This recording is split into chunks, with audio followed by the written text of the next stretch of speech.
We're going to talk about a friend of mine that I had the pleasure of meeting many years ago. And my first meeting with him was in New York City. We had the same vocal coach. His name was Carlo Minotti. And I met Bobby. He had taken his lesson and I was next in line. And in those days we were just starting out, so Bobby Darin or Frankie Avalon didn't mean anything to anybody except to Bobby and to myself, because we weren't even known at the time. We hit it off immediately. He was a great guy, great talent, and more so than that, he was really a friend. I mean, a true friend, because we became so friendly that, you know, in the early days, we were roommates at the Century Hotel in New York City on 48th Street, and you know, waiting for our break and so forth. And I was the first one to hit. I hit in 1957 with a song called Dee Dee Dinah, and Bobby got all excited about it and congratulations. And he said, you know what, I gotta get a hit record. So he went back and he wrote a song. His first hit record was called Splish Splash, and became a big hit for him.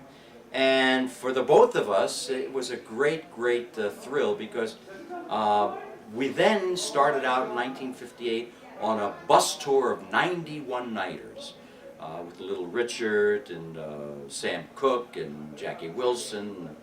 We were all kids at the time, and Bobby and I, of course, we knew each other, and we just knew that you know, we had a great friendship, and of course it lasted for really a long time. Well, actually what happened was we were on these one-nighters, and we had a couple of days off, and I had a road manager by the name of Hucklebuck at the time.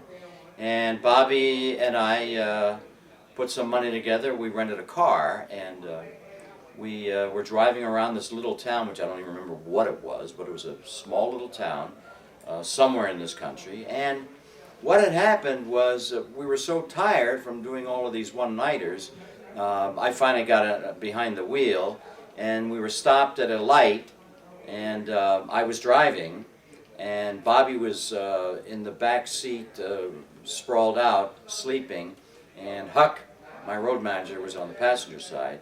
And as we were waiting for the light, there was a car in front of us.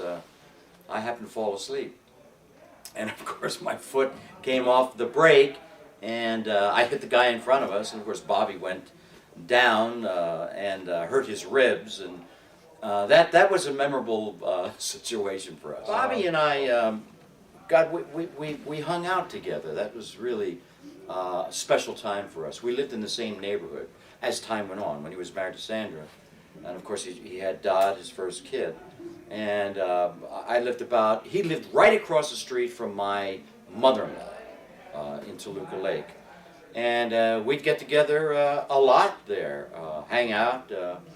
And of course, for about 4 years, every New Year's Eve, we brought in the New Year for about 4 years there. So it was a great friendship.